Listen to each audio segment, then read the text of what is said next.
Transmito desde el lugar de la Matrix, de cuyo nombre no quiero acordarme.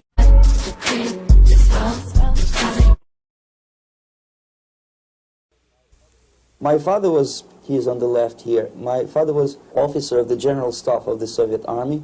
He was inspector of land forces, Soviet troops stationed in countries like Mongolia, Cuba, East European countries.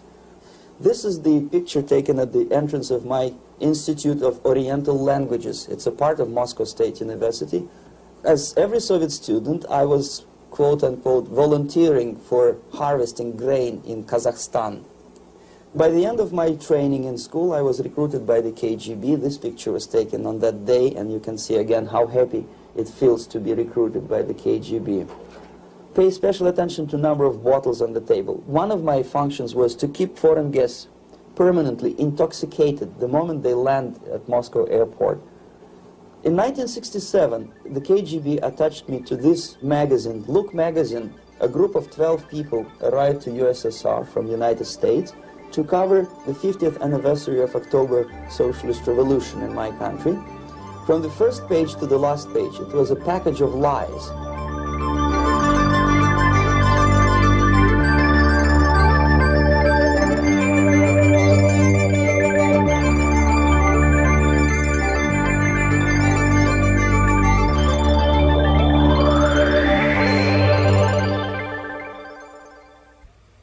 Our conversation is with Mr. Yuri Alexandrovich Bezmenov. Mr. Bezmenov was born in 1939 in a suburb of Moscow. He was the son of a high-ranking Soviet Army officer. He was educated in the elite schools inside the Soviet Union and became an expert in Indian culture and Indian languages. He had an outstanding career with Novosti, which was the, and still is, I should say, the press arm or the press agency of the Soviet Union. It turns out that this is also a front for the KGB. One of his interesting assignments was to brainwash foreign diplomats when they visited Moscow. And he'll tell us a little bit about how they did this and how they planted information which eventually wound up in the press of the free world.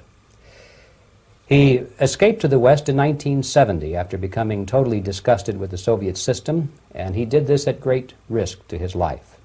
He certainly is one of the world's outstanding experts on the subject of Soviet propaganda and disinformation and active measures. Mr. Bezmenov, I'd like to begin by having you tell us a little bit about some of your childhood memories. Well, the most vivid memory of my childhood was Second World War, or to be more precise, the end of the Second World War, when all of a sudden United States, from a friendly nation, which helped us to defeat Nazism, turned overnight into a deadly enemy. And it was very shocking because all newspapers were trying to present an image of belligerent, aggressive American imperialism. Most of the things that we were taught is that United States is aggressive power, which is just about to invade our beautiful, free, socialist country, that American CIA is dropping Colorado beetles on our beautiful potato fields to eliminate our crops, and each schoolboy had a picture of Colorado bug on the back page of his notebook, and we were instructed to go into collective fields to search for those little Colorado bugs. Of course we couldn't find any, neither we could find many potatoes, and that was explained again by the encroachments of the decadent imperialist power. The anti-American paranoia, hysteria in the Soviet propaganda was to such of such a higher degree that many less skeptical people or less stubborn would really believe that the United States is just about to invade our beautiful motherland, and some secretly hope that it will come true. That's interesting. Yes. Well, getting back to life inside the Soviet Union or inside communist countries in general, in this country, at the university level primarily, we read and hear that the Soviet system is different from ours, but not that different, and that there is a convergence developing between all of the systems of the world, and that really it doesn't make an awful lot of difference what system you live under, because you have corruption and dishonesty and tyranny and all that sort of thing. From your personal experience, what is the difference between life under communism and life in the United States? Well, life is obviously very much different for simple reason that the Soviet Union is a state capitalist economically. It's a state capitalism where an individual has absolutely no rights, no value. His life is nothing. It's just like an insect. He's disposable. Whereby in the United States, even the worst criminal is treated as a human being. He has a fair trial, and some of them capitalize on their crimes. They publish their memoirs in their prisons and get handsomely paid by your crazy publishers. The differences, of course, in the daily life are very various, depending on whom we are talking about. In my own private life, I never suffered from communism simply because I was brought up in a family of high-ranking military officer. Most of the doors were open for me. Most of my expenses were paid by the government, and I never had any troubles with the authorities or with the police. So, in other words, I would say I enjoyed, or I had good reasons to enjoy, all the advantages of so-called socialist system. Mm-hmm. My main motivations to defect had nothing to do with affluence. It was mainly moral indignation, moral protest, rebellion against the inhuman methods of the Soviet system. Well, specifically, what did you object to? I objected, first of all, against oppression of my own dissidents and intellectuals. And that was the most disgusting thing that I witnessed as a young man, young student, who was brought up at a very troublesome period in our history, from Stalin to Khrushchev, from total tyranny and oppression to some kind of liberalization. Second, when I started working for the Soviet embassy in India, to my horror, I discovered that we are millions times more oppressive than any colonial or imperialist power in the history of mankind. That my country brings to India not freedom, progress, and friendship between the nations, but racism, exploitation, and slavery, and of course economical inefficiency to this country. Since I fell in love with India, I developed something which by KGB standards is extremely dangerous thing. It's called split loyalty, when an agent likes a country of assignment more than his own country. I literally fell in love with this beautiful country, a country of great contrasts, but also great humility, great tolerance, and philosophical and intellectual freedoms. My ancestors used to live in caves and eat raw meat when India was a highly civilized nation 6,000 years ago. So obviously the choice was not to the advantage of my own nation. I decided to defect and to entirely dissociate myself from that brutal regime. Mr. Bezmenov, we've read a lot about the concentration camps and the slave labor camps under the Stalin regime. Now the general impression in America is that those things are part of the past. Are they still going on today, or what is the status? Yes. There is no qualitative change in the Soviet concentration camp system. There are changes in numbers of prisoners. Again, this is unreliable Soviet statistics. We don't know how many political prisoners are there in the Soviet concentration camps. But we sure know from various sources that at each particular time there are close to 25 to 30 million of Soviet citizens who are virtually kept as slaves in forced labor camp system. The size of the population of a country like Canada is serving terms as prisoners. Incredible. So I would say that those intellectuals who try to convince American public that concentration camp system is a thing of a past are either conscientiously misleading public opinion, or they are not very intellectual people. They're selectively blind. They lack intellectual honesty when they say that.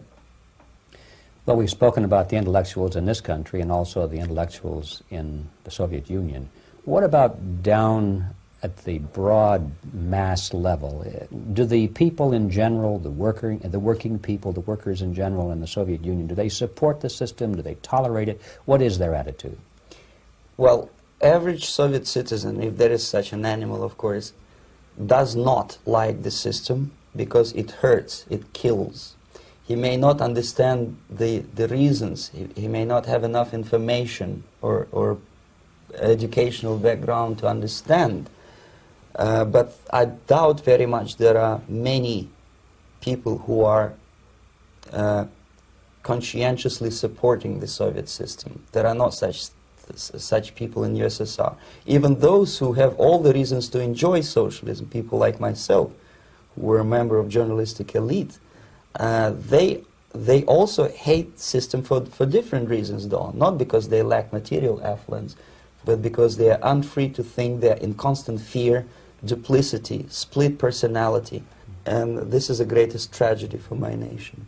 Well, what do you think are the chances of the people actually overcoming their system or replacing it? There is a great possibility that system will sooner or later be destroyed from within. There is a self-destructive mechanism built into any socialist or communist or fascist system. Because there is lack of feedback, because the system does not rely upon loyalty of population. But until this Soviet junta is being supported by the Western so-called imperialists, that is, multinational companies, establishments, governments, and, let's face it, intellectuals, so-called academia in the United States is famous for supporting the Soviet system. As long as the Soviet junta will keep on receiving credits, money, technology, grain deals, and political recognition from all these traitors of democracy or freedom, there is no hope, there is not much hope for changes in my country, and the system will not collapse by itself simply because it's being nourished by so-called American imperialism. This is the greatest paradox in history of mankind, when capitalist world supports and actively nourishes its own destroyer, destructor. I think you're trying to tell us something in this country. Mm-hmm. I'm trying to tell you that it has to be stopped unless you want to end up in Gulag system and enjoy all the advantages of socialist equality, working for free, catching fleas on your body, sleeping on the planks of plywood in Alaska this time, I guess. Mm-hmm. That's where Americans will belong, unless they will wake up, of course, and force their government to stop aiding Soviet fascism. Mm-hmm. Well, you told us a moment ago why you left the system. I'd like to hear the details of how you did it. It must have been a very dangerous thing. It was not so dangerous, it was crazy. First of all, because defecting in India is virtually impossible, thanks to very strong pressure from the Soviet government. Excuse me, you were in India on assignment at that time? Yes, I was working for the Soviet embassy in New Delhi as a press officer. Mm-hmm. And defecting for a Soviet diplomat is next to impossible. It's a suicide, as I said, because a great friend Indira Gandhi pushed a law through parliament which says, and I quote, "No defector from any country has a right of political asylum in any embassy on the territory of Indian Republic," which is a masterpiece of hypocrisy. No other defector but the Soviet one needs a political asylum. So knowing that perfectly well, I planned a craziest possible way to defect. I studied counterculture in India. There were thousands of young American boys and girls with no shoes, long hair, smoking hash and marijuana, studying sometimes Indian philosophy, sometimes simply pretending that they studied. And they greatly annoyed Indian police, and they were laughing stock of Indians because obviously they were good-for-nothing students. I studied carefully where they congregate, what routes they travel, what language they speak, what do they smoke. And one day I simply joined a group of hippies to avoid detection of Indian police. I was dressed as a typical hippie with blue jeans, long kameez shirts with all kind of nice decorations like beads, long hairs. I bought a wig because for several weeks I had to turn myself from a conservative Soviet diplomat into a very progressive American hippie. And that was the only way that I could avoid detection. It was very interesting experience, but it was necessary because from my own knowledge as a member of Soviet embassy staff, I knew that there were many cases when Soviet defectors were betrayed by Indian police, and also some Western embassies played a very dirty role in betraying the Soviet defectors. According to our information, they were some, I wouldn't call them double agents, but simply immoral people working for this for the United States Embassy, and confining in people like this would be a suicide. So I had to be extremely careful. I could not trust anyone, and that was the reason for such a crazy way to defect. Well, had you been caught in the act of trying to get out, what would have happened to you? Oh, most likely I would end up in concentration camp. Or, depending on the situation and on the whim of some bureaucrat in KGB, maybe even executed. This is normal practice. Quietly, of course, not publicly. But that would be the end of my defection, of course. Well, when did you finally make it to the United States? In 1970, after about 6 months of debriefing in Athens by the CIA, and I presume FBI too, they let me go first to Germany, then to Canada. That was my decision. I had to change my identity to protect my family and my friends in USSR. And also I was a little bit paranoid knowing that both Soviet KGB and probably some double agents within the American system may be after me. So I wanted to settle down as far away as possible.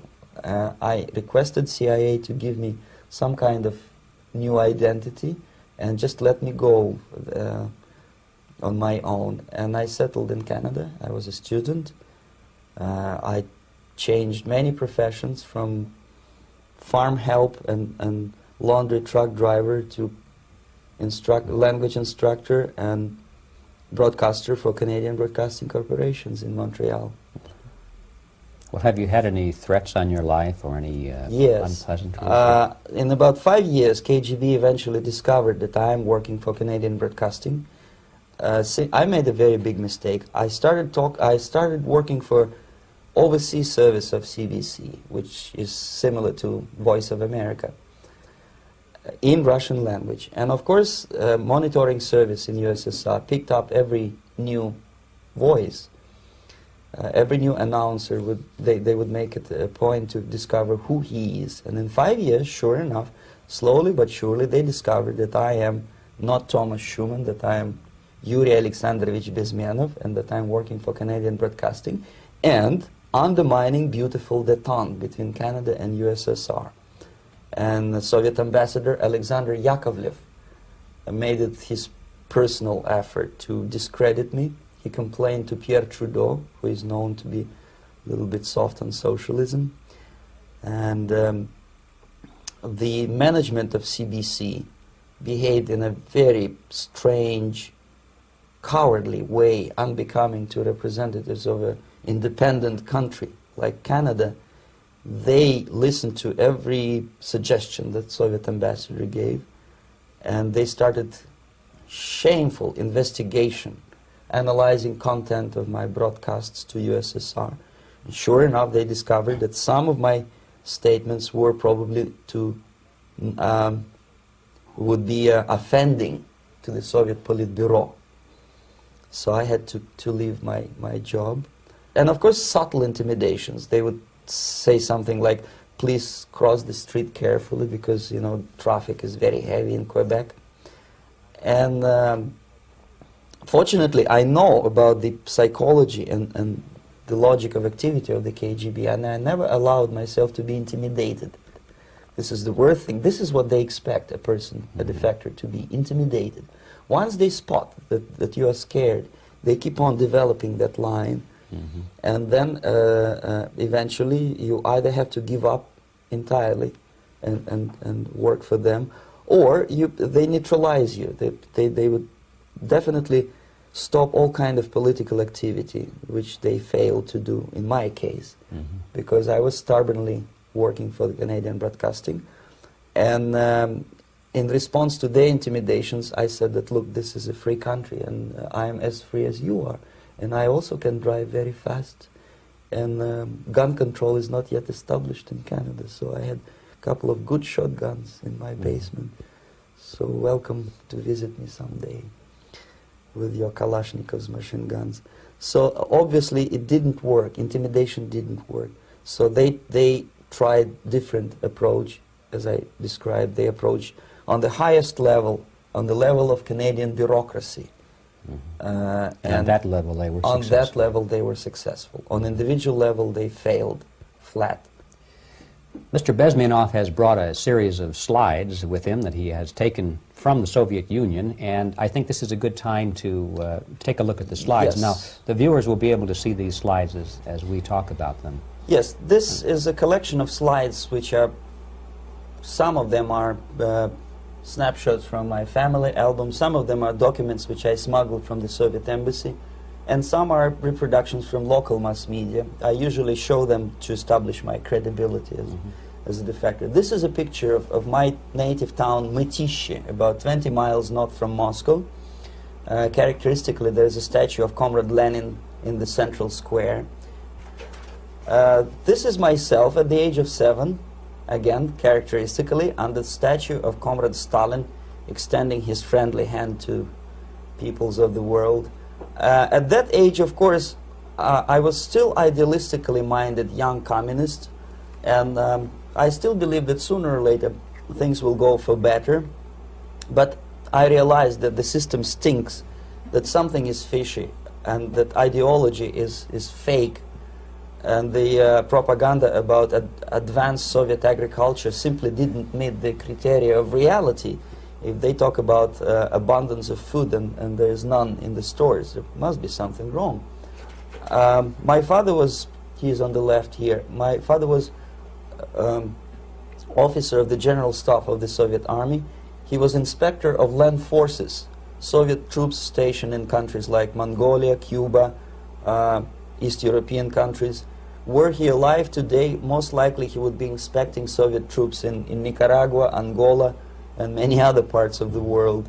Fortunately, he died, and he didn't see the disgrace, because deep inside he was a Russian patriot. He didn't like the idea of expanding Soviet military might, especially in the areas where we were not welcomed at all. Unlike many other military officers, he was reporting directly to the Minister of Defense, bypassing KGB and diplomatic service. In other words, he was a trusted military professional. And my impression that this type of people are much less hawkish and adventuristic than party bureaucrats in Kremlin. When American mass media describes Soviet military as potentially dangerous counterpart for Pentagon, I simply laugh, because I know better. I know that the most dangerous part of the Soviet power structures are not military at all. Most likely, if they come to power in my country, they'll be more sensible negotiators for nuclear disarmament and withdrawal of the Soviet troops from many parts of the world. But if someone from the party structure or the KGB structure were to give the orders for a military they have to obey, they yes, would follow. because they are professional military. But they, you see, the triangle of power and hate in USSR is the party at the top, the party elite, the oligarchy of the party, then the military, and the KGB at the bottom. They hate each other, and the most hated triangle, the most hated corner of the triangle is the Communist Party bureaucrats. They are the most adventuristic, senile megalomaniacs. They can start war, I wouldn't be surprised. Not the military. They know what war is. At least my father did. This is the picture taken at the entrance of my Institute of Oriental Languages. It's a part of Moscow State University. I graduated in 1963, and I... Now, excuse me, which one were you on? I am on the right. You're on the right. And on the left is my my schoolmate Vadim Smirnov, who later was a apparatchik in the Central Committee of the Soviet Union Communist Party. What is an apparatchik?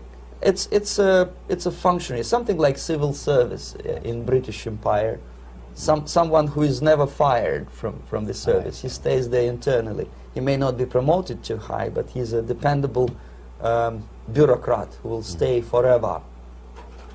I studied not only languages, but also history, literature, even music. I'm on this picture, I'm trying to learn how to play Indian musical instrument.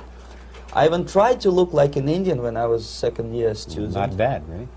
Yes, actually it was strongly encouraged by the instructors in my school, because the graduates of my school were later on employed as diplomats, foreign journalists, or spies. As every Soviet student, I was quote-unquote volunteering for harvesting grain in Kazakhstan. This is the biggest agricultural blunder of the Soviet government.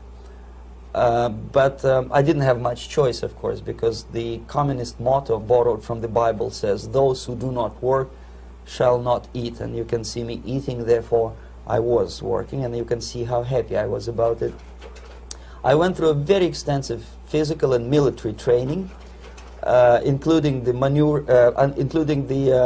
military games in areas, suburban areas of Moscow.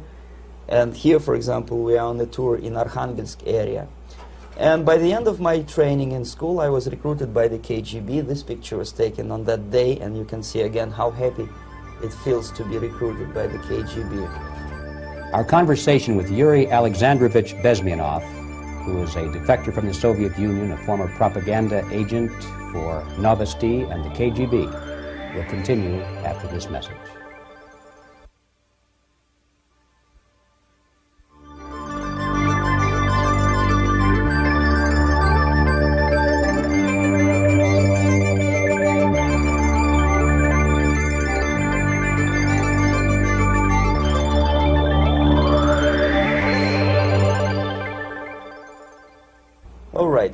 As every student in USSR, I went through very extensive physical and military training and civil defense training too. Unlike in the United States, where civil defense is virtually non-existent, zero. In USSR, every student, whatever his major subject, has to go through very extensive 4-year military and civil defense training. You can see me here with a group of students during one of the war games near Moscow. The main idea, of course, is to prepare a huge reserve army of the USSR.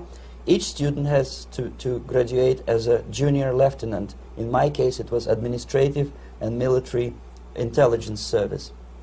My first assignment was to India as a translator with the Soviet Economical Aid Group, building refinery complexes in Bihar state and Gujarat state. At that time, I was still naively, idealistically believing that what I was doing contributes to the understanding and cooperation between the nations. It took me quite a number of years to realize that what we were bringing to India was a new type of colonialism, 1,000 times more oppressive and exploitative than any colonialism or imperialism in history of mankind. But at that time, I was still hoping that, well, maybe it's not that bad, could be worse, and things may go for better. And I even tried to implement the beautiful Marxist motto, proletarians of all the countries unite. I tried to unite with a nice Indian girl, and I was fascinated by Indian culture, by the family life in this country. But obviously, Communist Party had different plans for my genes, so I had to marry this beautiful Russian girl. In the span of my career, I married 3 times. Most of these marriages were marriages of convenience, on advice from the Department of Personnel. This is normal practice in USSR. When a Soviet citizen is assigned to a foreign job, he has to be married. either to keep family in USSR as hostages, or, if it's a convenience marriage like mine, so that the husband and wife are virtually informers on each other to prevent defection or contamination by decadent imperialist or capitalist ideas. In my case, I hated that girl so much that the moment I landed in Moscow, we were divorced, and I married later, second time. By the end of my first assignment in India, I was promoted to the position of public relation officer. You can see me here translating a speech by a Soviet boss. And you're on the right. I'm on the right here, yes. And it was, the occasion was commissioning of the refinery complex in Bihar, Barauni. Back in Moscow, I was immediately recruited by Novosti Press Agency, which is a propaganda and ideological subversion front for the KGB. 75% of the members of the Novosti are commissioned officers of the KGB. The other 25 are, like myself, co-opted agents who are assigned to specific operations. In this particular case, you can see me talking to students of Lumumba Friendship University in Moscow. This is a huge school under the direct control of the KGB and Central Committee, where future leaders of the so-called national liberation movements are being educated and selected carefully. And some of them have absolutely, this, for example, is a group of students from Lumumba. They don't look like students at all. They look more like military, and that's exactly what they were. They were dispatched back to their countries to be leaders of the so-called national liberation movements, or, to be translated into normal human language, leaders of international terrorist groups. Another area of activity when I was working for the Novosti was to accompany groups of so-called progressive intellectuals, writers, journalists, publishers, teachers, professors of colleges. You can see me here in Kremlin. I'm second on the left, with a group of Pakistani and Indian intellectuals. Most of them pretended they don't understand that we are actually working on behalf of the Soviet government and the KGB. They pretended that they are actually being guests, VIP intellectuals, that they are treated according to their merits and their intellectual abilities. For us, they were just a bunch of political prostitutes to be taken advantage for various propaganda operations. Therefore, you can see perfectly well the senior colleague of mine on the left doesn't really have that much respect on his face, and myself with a very skeptical smile, typical KGB sarcastic smile, anticipating another victim of ideological brainwashing. This is how a typical conference in Novosti headquarters in Moscow looked like. Sitting in the middle is Boris Burkov, the then director of Novosti Press Agency, high-ranking party bureaucrat in the Department of Propaganda. I am standing next to a famous Indian poet, Sumitranandan Pant. He was famous because he was an author. He was the author of a famous poem titled Rhapsody to Lenin. That's why he was invited to USSR, and everything was paid by the Soviet government. Pay special attention to number of bottles on the table. This is one of the ways to kill the awareness or curiosity of foreign journalists. One of my functions was to keep foreign guests permanently intoxicated the moment they land at Moscow airport. I had to take them to the VIP lounge and toast to friendship and understanding between the nations of the world. Glass of vodka, then a second glass of vodka. And in no time, my guests would be feeling very happy. They would see everything in kind of pink, nice color. And that's the way I had to keep them permanently for the next 15 or 20 days. At a certain point in time, I had to withdraw alcohol from them so that some of them, who are the most recruitable, would feel a little bit shaky, guilty, trying to remember what they were talking last night. That's the time to approach them with all kind of nonsense, such as joint communique or statement for Soviet propaganda. That's the time they are the most flexible. And of course, what they didn't understand, they didn't realize or pretended not to realize, that myself, who was drinking together with them, was not drinking at all. I had ways to get rid of alcohol through various techniques, including special pills which were given to me by my colleagues. But they were taking it seriously. In other words, they would consume quite large volumes of alcohol and feel quite uneasy next morning. In 1967, the KGB attached me to this magazine, Look magazine. A group of 12 people arrived to USSR from United States to cover the 50th anniversary of October Socialist Revolution in my country. From the first page to the last page, it was a package of lies, propaganda cliché, which were presented to American readers as opinions and deductions of American journalists. Nothing could be far from truth. These were not opinions. They were not opinions at all. They were the clichés which the Soviet propaganda wants American public to think that they think. If it does make any sense at all. It sure does, because from the viewpoint of the Soviet propaganda, although there are some subtle criticism of the Soviet system, the basic message is that Russia today is a nice, functioning, efficient system supported by majority of population. That's the biggest lie. And of course, American intellectuals and journalists from Look magazine elaborated on that untruth in various different ways. They intellectualized that lie. They found all kinds of justifications for telling lies to American public.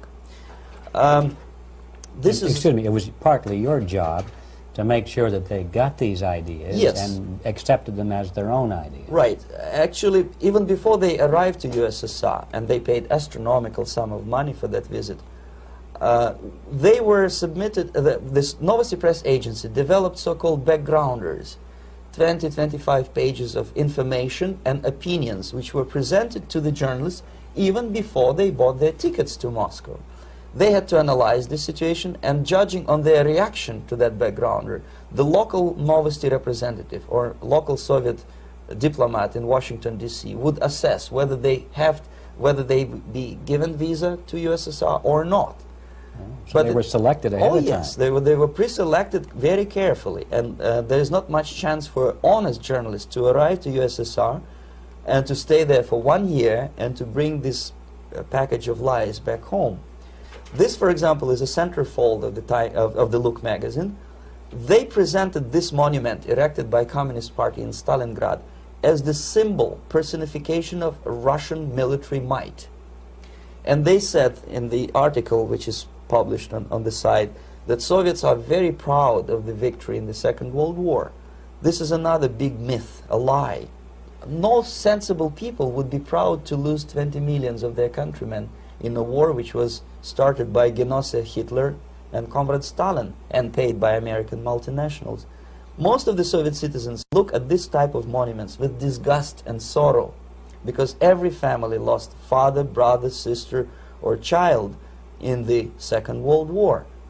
Yet American journalists who were trying to appease, to please their hosts, presented this picture on the centerfold as the symbol and personification of Soviet national, they call it Russian national spirit. And it was greatest misconception and a very tragic misunderstanding. Of course, Look magazine was not distributed in USSR. The main audience was in United States. But I presume that many Americans, millions of Americans who were reading Look magazine at that time, had absolutely wrong idea about the sentiments of my nation, about what the Soviets are proud of and what they hate.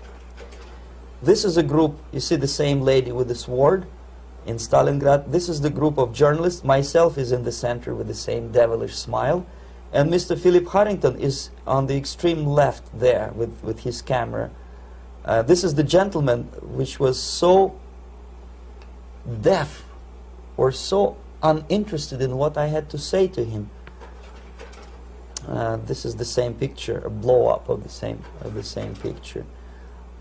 Many guests from various countries, in this particular case from Asia and Africa, were taken by me as a Novosti Press agency employee for a tour across Siberia, for example. We would show them typical kindergarten, you see, nothing special by American standards, just nice children sitting, eating their breakfast or lunch. What they could not understand, or they pretended not to understand, that this is an exemplary kindergarten. This is not the kindergarten for average person or average family in USSR. And we maintain that illusion in their minds. You can see myself under the red spot in the middle there, with the same business-like expression. I'm doing my job. That's what I'm assigned to do, and that's what I was paid to do. But deep inside, I still hope that at least some of these useful idiots would understand that what they are looking at has nothing to do with the level of affluence in my nation. This is a better picture which reflects the true spirit of the Soviet childhood. This picture was printed in a Canadian government publication by mistake. In the middle you can see children playing on a small courtyard, and the caption goes, "This is a typical kindergarten in Siberia." What these idiots didn't understand, that it is not kindergarten at all. It is a prison for children of political prisoners. But there was not a single mentioning that what they were visiting actually was an area of concentration camps. And the job of people like myself to help them to not to notice that they are actually talking to prisoners. Most of the children were dressed, especially on the occasion of the foreigners' visit. Of course, there were no corpses on the ground. There were no machine gun guards. And well, it looks not very pleasant, as you see. It looks dull, but obviously it does not create an impression that this is actually a prison. Well, did any of the journalists have the curiosity to ask about prisons and that kind of thing? Yes. They were in Siberia. This Yes. is what you associate. Yes, some of them asked questions, and naturally we would give them, for the stupid question, we give them stupid answer. No, there are no prisons in Siberia. No, most of the people who you see are free citizens of USSR. They are very happy to be here, and they are contributing to the glory of the socialist system. Some of them pretended that they believe what I was telling them, and most of them, we may discuss it later, what are the motivations of these people? Why would they stubbornly bring lies to their own population through their own mass media? I have various answers to this. There is not a single explanation. It's a complex of explanations.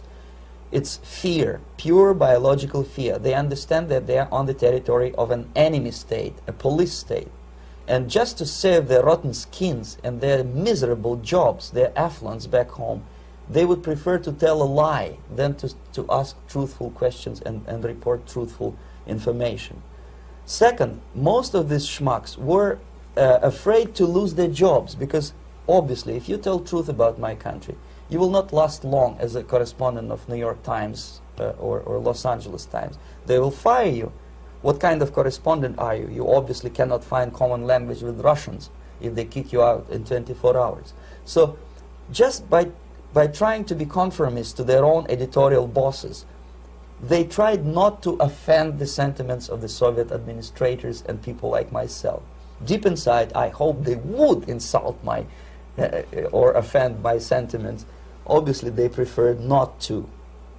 Another reason, I refuse to believe it, but obviously, there is another reason. Obviously, it's a greed. These people earn a lot of money. When they come back to USA, they claim that they are experts in my country. They write books which sells in million copies, titled like Russians, The Truth About Russia. Most of it is lie about Russia. Yet they claim to be Sovietologists. They play back myth about my country, the propaganda cliches. Yet they stubbornly resist the word of truth. If a person like Solzhenitsyn is either defecting or kicked out of USSR, they try all their best to discredit him and to discourage him. I don't have much chance to appear on national network with a true story about my country. But a useful idiot like Hendrik Smith or Robert Kaiser, they are big heroes. They come back from USSR, they say, oh, we were talking to dissidents in Russia. Big deal. Soviet dissidents are chasing American correspondents in the streets, and they are cowardly escaping from these contacts. For some strange reason, if you want to know more about Spain, you refer to Spanish writers. If you want to learn more about French, you read French writers. Even about Antarctica, I bet you would read Penguins. Only about the Soviet Union, for some strange reason, you read Hendricks and Schmendricks and all kind of Kissingers, because they claim that they know more about my country. They know nothing, or next to nothing, or they pretend that they know more than they actually do. I would say they are dishonest people who lack integrity and common sense and intellectual honesty. They bring back all kind of stories like that. A kindergarten in Siberia. Omitting the most important fact, it's a prison for children of political prisoners. Another greatest example of monumental idiocy of American politicians. Edward Kennedy was in Moscow, and he thought that he is a popular, charismatic American politician who is easygoing, who can smile, dance at the wedding in Russian Palace of Marriages. What he did not understand, or maybe he pretended not to understand, that actually he was being taken for a ride. This is a staged wedding, especially to impress foreign media, or useful idiots like Ed Kennedy. Most of the guests there, they had security clearance, and they were instructed what to say to foreigners. This is exactly what I was doing. You can see me in the same damn wedding palace in Moscow where Ed Kennedy was dancing here. You see, smiling. He thinks he's very smart. From the viewpoint of Russian citizens who observe this idiocy, he's narrow-minded, egocentrical idiot who tries to earn his own popularity through participation in propaganda farces like this. Here you can see myself. On the right, again, exemplary Soviet bride. On the left, 3 journalists from various countries, Asia, Africa, and Latin America. Obviously, they enjoying the situation. They will go back home and write the reports. We were present on a regular Soviet wedding. They were not present on a regular Soviet wedding. They were present, they were parts of a farce, of a circus performance. Another thing which I had to, sometimes risking my life, to explain to foreigners. Time magazine, for example, is very critical of South African racist regime. The whole article was dedicated to the shameful internal passport system where blacks are not allowing to live with whites. For some strange reason, for the last 14 years since my defection, nobody wanted to pay attention to my passport. This is my passport. It also shows my nationality, and it has a police rubber stamp, which is called propiska in Russian language, which assigns me to a certain area of residence. I cannot leave that area, same way as this black man cannot leave the area in South Africa. Yet we call South African government racist regime. Not a single Jane Schmonda or Fonda is brave enough, courageous enough to come to media and say, look, this is what happens in USSR. I send a copy of my passport to many American liberals and civil rights defenders and all the other useful idiots. They never bothered to answer me back. This shows what kind of integrity, what kind of honesty these people are. They're a bunch of hypocrites because they don't want to recognize a good example of racism in my country. This is the first stage of befriending a professor. You can see myself on the left with the same James Bond smile. On the right is my KGB supervisor, Comrade Leonid Mitrokhin, and in the middle a professor of political science in Delhi University. The next stage would be to invite him to a gathering of Indo-Soviet Friendship Society. There he is sitting next to his wife before he is being sent to USSR for free trip. Everything is paid by the Soviet government. He was made to believe that he is invited to USSR because he is a talented, sober-thinking intellectual. Absolutely false. He is invited because he is a useful idiot, because he would agree and subscribe to most of the Soviet propaganda cliché. And when he is coming back to his own country, he is going for years and years to teach the beauties of Soviet socialism to newer and newer generations of his students, thus promoting the Soviet propaganda line. The KGB was even curious about this gentleman. It may look innocent. Maharishi Mahesh Yogi, a great spiritual leader, or maybe a great charlatan and crook, depending on from which side you are looking at him. Beatles were trained at his ashram in Hardwar in India how to meditate. Mia Farrow and other useful idiots from Hollywood visited his school, and they returned back to United States absolutely zonked out of their minds with marijuana, hashish, and crazy ideas of meditation. To meditate, in other words, to isolate oneself from the current social and political issues of your own country. To get into your own bubble, to forget about troubles of the world. Obviously, KGB was very fascinated with such a beautiful school, such a brainwashing center for stupid Americans. I was dispatched by the KGB to check what kind of VIP Americans attend this school. That's you on the left. Yes, I'm on the left. I was trying to get enrolled in that school. Unfortunately, the Maharishi Mahesh Yogi asked too much. He wanted $500 American for enrollment. But my function was not actually to get enrolled in the school. My function was to discover what kind of people from United States attend this school. And we discovered that, yes, there are some influential members of family, public opinion makers of United States, who come back with the crazy stories about Indian philosophy. Indians themselves look upon them as idiots, useful idiots. To say nothing about KGB, who looked at them as extremely naive, misguided people. Obviously, a VIP, say a wife of a congressman, or a prominent Hollywood personality, after being trained in that school, is much more instrumental in the hands of manipulators of public opinion and KGB than a normal person who understands, who looks through this type of fake religious training. Why would they be more susceptible to manipulation? I just mentioned that because, you see, a person who is too much involved in introspective meditation.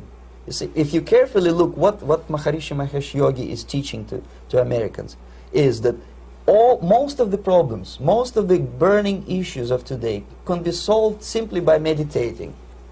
Don't rock the boat. Don't get involved. Just sit down, look at your navel, and meditate. And the things, due to some strange logic, due to cosmic vibration, will settle down by themselves. This is exactly what the KGB and Marxist-Leninist propaganda wants from Americans, to distract their opinion, attention, and mental energy from real issues of the United States into a non-issues, into a non-world, non-existent harmony. Obviously, it's more beneficial for the Soviet aggressors to have a bunch of duped Americans than Americans who are self-conscious, healthy, physically fit, and alert to the reality. Maharishi Mahesh Yogi obviously is not on the payroll of the KGB. But whether he knows it or not, he contributes greatly to demoralization of American society. And he's not the only one. There are hundreds of those gurus who come to your country to capitalize on naivete and stupidity of Americans. It's a fashion. It's a fashion to meditate. It's a fashion not to be involved. So obviously, you can see that if KGB were that curious, if they paid my trip to Hardwar, if they assigned me to that strange job, obviously they were very much fascinated. They were convinced that that type of brainwashing is very efficient and instrumental in demoralization of the United States. Our conversation with Yuri Alexandrovich Bezmenov, who is a defector from the Soviet Union, a former propaganda agent for Novosti and the KGB, will continue after this message.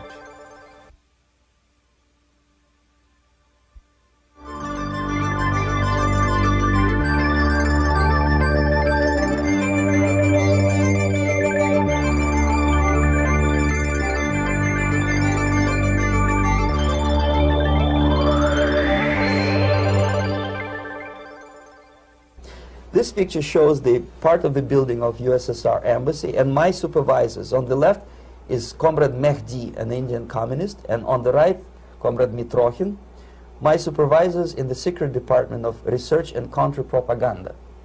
It has nothing to do with either research or counter-propaganda.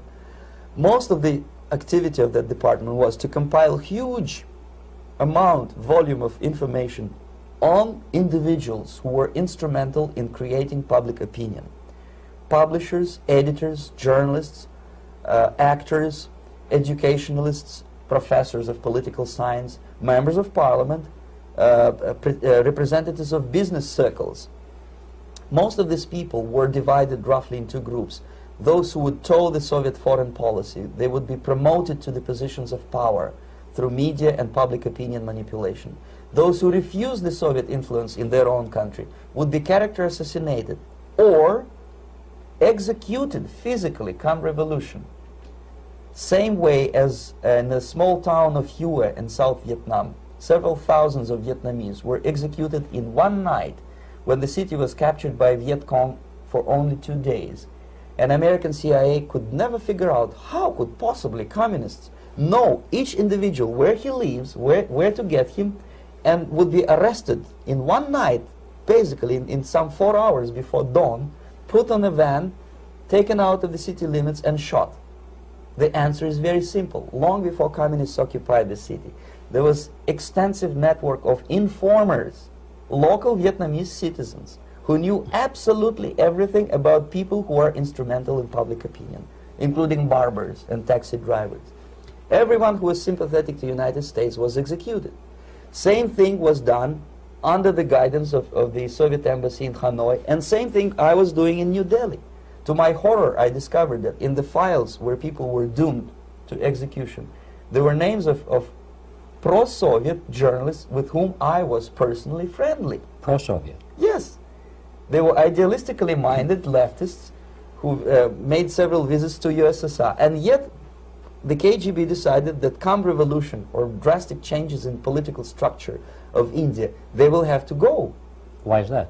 Because they know too much. Simply because, you see, the useful idiots, the leftists who are idealistically believing in the beauty of Soviet socialist or communist or whatever system, when they get disillusioned, they become the worst enemies. That's why my KGB instructors specifically made a point, never bother with leftists. Forget about these political prostitutes. Aim higher. This was my instruction. Try to get into large circulation, established conservative media. Reach, filthy rich movie makers, intellectuals, so-called academic circles. Cynical, egocentric people who can look into your eyes with angelic expression and tell you a lie.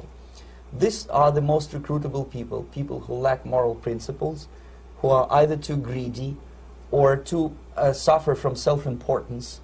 They feel that they matter a lot. These are the people who KGB wanted very much to recruit. But to eliminate the others, to execute the others, don't they serve some purpose? Wouldn't they be the ones they rely on? They serve purpose only at the stage of destabilization of a nation. For example, your leftists in United States, all these professors and all these beautiful civil rights defenders, they are instrumental in the process of the subversion only to destabilize the nation.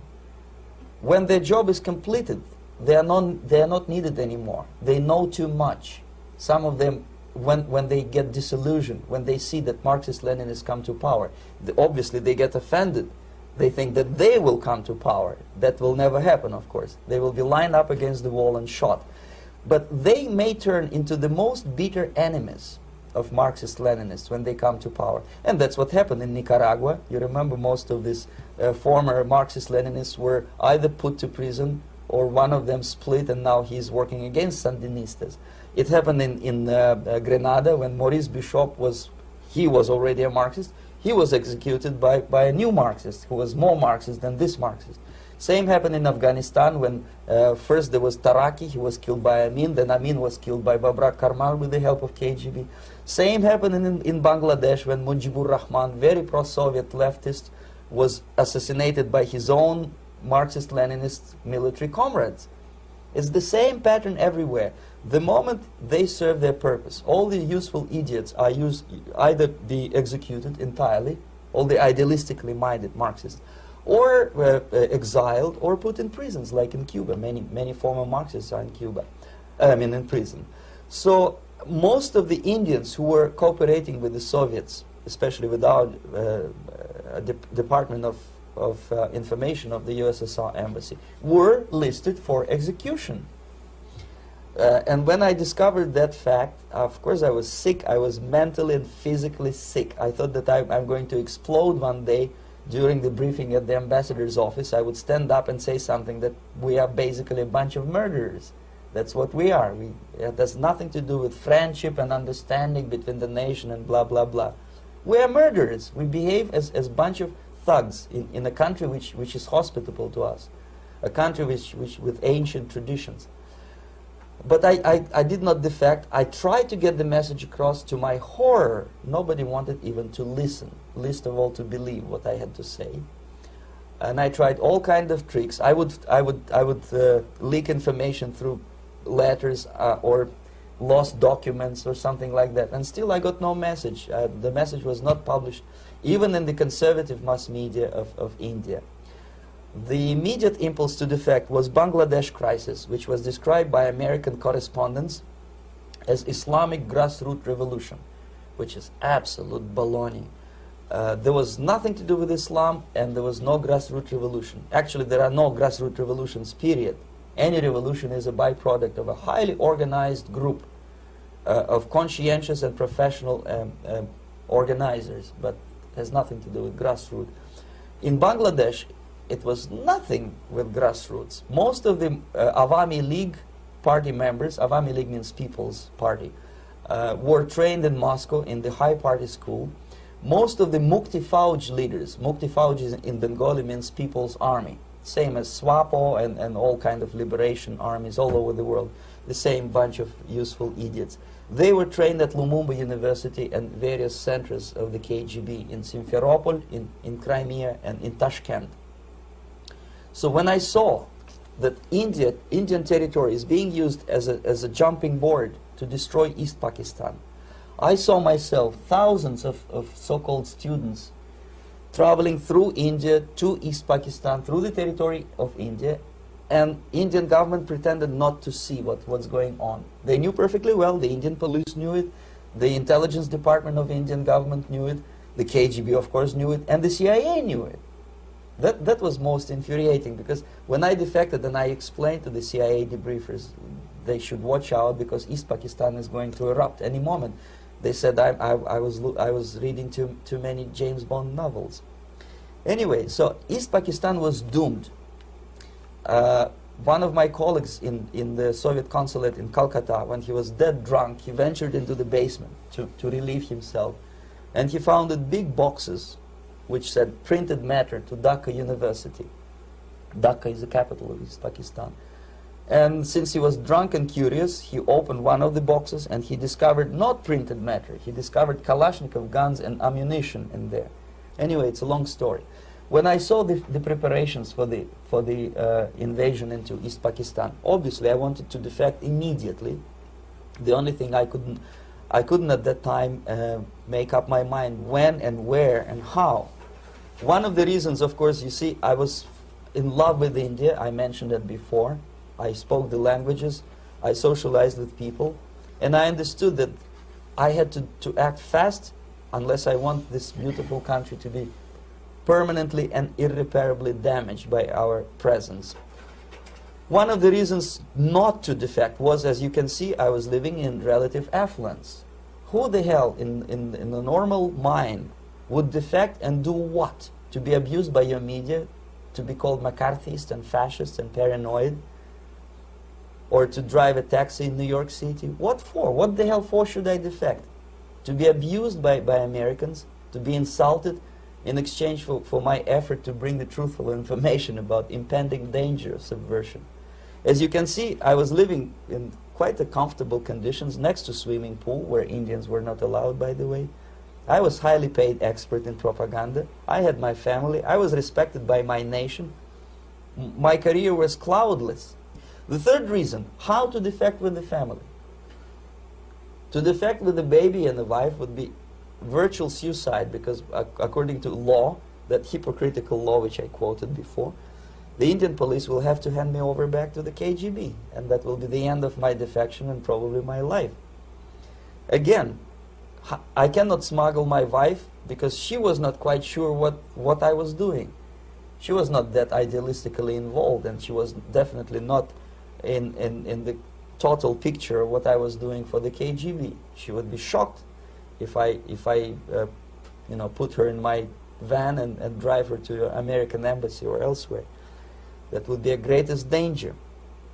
So again, I had to defect in such a way that my defection would look as simple disappearance. And there were many cases like that when the Soviet agents simply disappeared, either killed in action or, thanks to their curiosity and their close contacts with radicals, some of them were killed by the Marxists, by the way. It happened in many African countries when the Soviet KGB were killed by Africans themselves. Not because they hated Marxism-Leninism, but because they were simply trigger-happy bunch of unruly characters. If you give them a machine gun, they will shoot. And some of the Soviets obviously were not careful enough to protect themselves, and they got into embarrassing situations when they were shot at the crossfire between factions of so-called liberation movements. Anyway, so I decided, as I said, to study the counterculture. I decided this probably would be the best way to disappear. I socialized with characters like this. On the left, you see, is a barefoot American hippie. It took me quite a long time to study exactly what they were doing and how to mix with them. But eventually I did it. Most of Indian newspapers carried my picture and promise of 2,000 rupees for information about my whereabouts. But they were looking for the wrong person, because they obviously tried to stop a young Soviet diplomat in white shirt and tie, and this is how I looked at the time of defection. Nobody could possibly think that a Soviet diplomat would be as crazy as to join a bunch of hippies. That's you.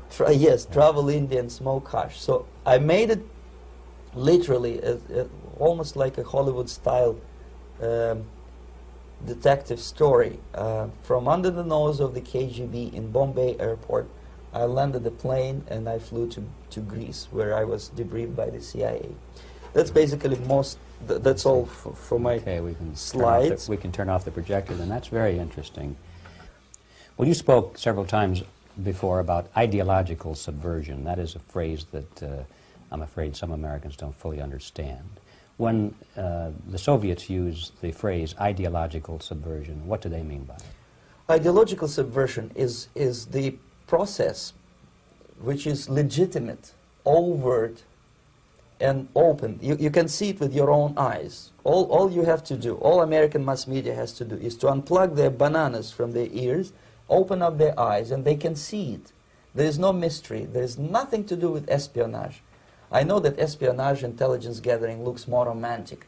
It sells more deodorants through the advertising, probably. That's why your Hollywood producers are so crazy about James Bond type of thrillers.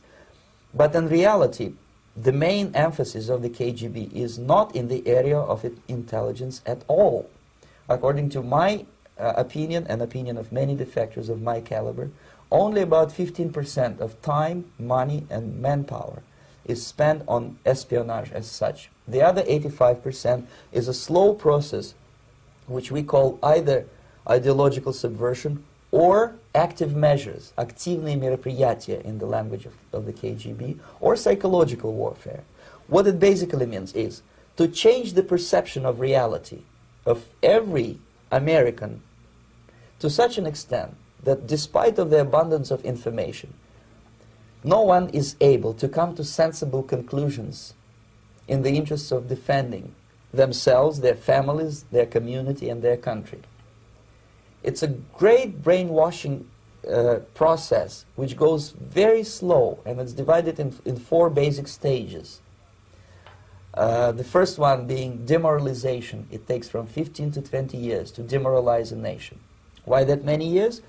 Because this is the minimum number of years which requires to educate one generation of students in the country of your enemy, exposed to the ideology of the enemy. In other words, Marxism-Leninism ideology is being pumped into the soft heads of at least 3 generations of American students without being challenged or counterbalanced by the basic values of Americanism, American patriotism. The result you can see.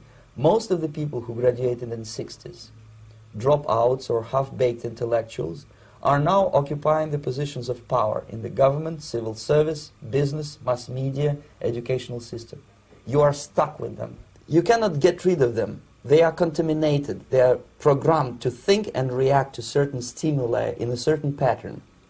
You cannot change their mind, even if you expose them to authentic information, even if you prove that white is white and black is black. You still cannot change the basic perception and the logic of behavior.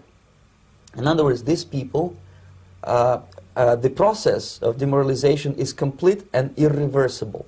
To get rid society of these people, you need another 20 or 15 years to educate a new generation of patriotically minded and common sense people who would be acting in favor and in the interests of United States society. And yet these people who've been programmed and, as you say, in place and Yes. who are favorable to an opening with the Soviet concept, these are the very people who would be marked for extermination in this country? Most of them, yes. Simply because the psychological shock when they will see in future what the beautiful society of equality and social justice means in practice, obviously they will revolt. They will be very unhappy, frustrated people. And the Marxist-Leninist regime does not tolerate these people. Obviously they will join the links of dissenters, dissidents. Unlike in present United States, there will be no place for dissent in future Marxist-Leninist America. Here you can get popular like Daniel Ellsberg and filthy rich like Jane Fonda for being dissident, for criticizing your Pentagon. In future, these people will be simply squashed like cockroaches. Nobody is going to pay them nothing for their beautiful, noble ideas of equality. This they don't understand, and it will be a greatest shock for them, of course. The demoralization process in the United States is basically completed already. For the last 25 years, actually it's overfulfilled, because demoralization now reaches such areas where previously not even Comrade Andropov and all his experts would even dream of such a tremendous success. Most of it is done by Americans to Americans, thanks to lack of moral standards. As I mentioned before, exposure to true information does not matter anymore. A person who was demoralized is unable to assess true information. The facts tell nothing to him. Even if I shower him with information, with authentic proof, with documents, with pictures, even if I take him by force to the Soviet Union and show him concentration camp, he will refuse to believe it until he is going to receive a kick in his fat bottom. When a military boot crashes his balls, then he will understand, but not before that. That's the tragic of the situation of demoralization. So basically America is stuck with demoralization, and unless, even if you start right now, here, this minute, you start educating new generation of Americans, it will still take you 15 to 20 years to turn the tide of ideological perception of reality back to normalcy and patriotism. The next stage is destabilization. This time, subverter does not care about your ideas and the patterns of your consumption. Whether you eat junk food and get fat and flabby doesn't matter anymore. This time, and it takes only from 2 to 5 years to destabilize a nation, what matters is essentials: economy, foreign relations, defense systems. And you can see it quite clearly that in some areas, in such sensitive areas as defense and economy, the influence of Marxist-Leninist ideas in the United States is absolutely fantastic. I could never believe it 14 years ago when I landed in this part of the world, that the process will go that fast. The next stage, of course, is crisis. It may take only up to 6 weeks to bring a country to the verge of crisis. You can see it in Central America now. And after crisis, with a violent change of power, structure, and economy, you have so-called the period of normalization. It may last indefinitely. Normalization is a cynical expression borrowed from Soviet propaganda. When the Soviet tanks moved into Czechoslovakia in '68, Comrade Brezhnev said, "Now the situation in brotherly Czechoslovakia is normalized." This is what will happen in the United States if you allow all these schmucks to bring the country to crisis, to promise people all kind of goodies and the paradise on earth, to destabilize your economy, to eliminate the principle of free market competition, and to put a big brother government in Washington, D.C., with benevolent dictators like Walter Mondale, who will promise lots of things, never mind whether the promises are fulfillable or not. He will go to Moscow to kiss the bottoms of new generation of Soviet assassins, never mind. He will create false illusions that the situation is under control. Situation is not under control. Situation is disgustingly out of control. Most of the American politicians, media, and educational system trains another generation of people who think they are living at a peacetime. False. United States is in the state of war, undeclared total war against the basic principles and the foundations of this system. And the initiator of this war is not Comrade Andropov, of course. It's the system. However ridiculous it may sound, the world communist system or the world communist conspiracy, whether I scare some people or not, I don't give a hoot. If you are not scared by now, nothing can scare you. But you don't have to be paranoid about it. What actually happens now, that unlike myself, you have literally several years to live on unless the United States wake up. The time bomb is ticking. With every second, the disaster is coming closer and closer. Unlike myself, you will have nowhere to defect to, unless you want to live in Antarctica with penguins. This is it. This is the last country of freedom and possibility. Okay, so what do we do? What is your recommendation to the American people? Well, the immediate thing that comes to my mind is, of course, there must be a very strong national effort to educate people in the spirit of real patriotism, number one. Number two, to explain them the real danger of socialist, communist, whatever, welfare state, big brother government. If people will fail to grasp the impending danger of that development, nothing ever can help United States. You may kiss goodbye to your freedom, including freedoms to homosexuals, to prison inmate. All these freedoms will vanish, evaporate in 5 seconds, including your precious lives. The second thing, the moment at least part of United States population is convinced that the danger is real, they have to force their government. And I'm not talking about sending letters, signing petitions, and all this beautiful, noble activity. I'm talking about forcing United States government to stop aiding communism. Because there is no other problem more burning and urgent than to stop the Soviet military-industrial complex from destroying whatever is left of the free world. And it is very easy to do. No credits, no technology, no money, no political or diplomatic recognition, and of course no such idiocy as grain deals to USSR. The Soviet people, 270 millions of Soviets, will be eternally thankful to you if you stop aiding a bunch of murderers who sit now in Kremlin and whom President Reagan respectfully calls government. They do not govern anything, least of all such complexity as the Soviet economy. So basic, two very simple, maybe too simplistic answers or solutions, but nevertheless they are the only solutions. Educate yourself. Understand what's going on around you. You are not living at the time of peace. You are in a state of war. And you have precious little time to save yourself. You don't have much time, especially if you are talking about young generation. There's not much time left for convulsions and sexual masturbation to the beautiful disco music. Very soon it will go, just overnight. If we are talking about capitalists or wealthy businessmen, I think they are selling the rope on which they will hang very soon.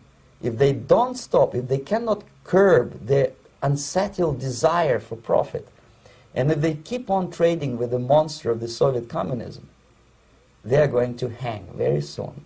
And they will pray to be killed, but unfortunately they will be sent to Alaska probably to manage industry of slaves. It's simplistic. I know it sounds unpleasant. I know Americans don't like to listen to things which are unpleasant. But I have defected not to tell you the stories about such idiocy as microfilm, James Bond type espionage. This is garbage. You don't need any espionage anymore. I have come to talk about survival. It's a question of survival of this system. You may ask me, what is it in for me? Survival, obviously, because unlike, as I said, I am now in your boat. If we sing together, we'll sing beautifully together. There is no other place on this planet to defect to.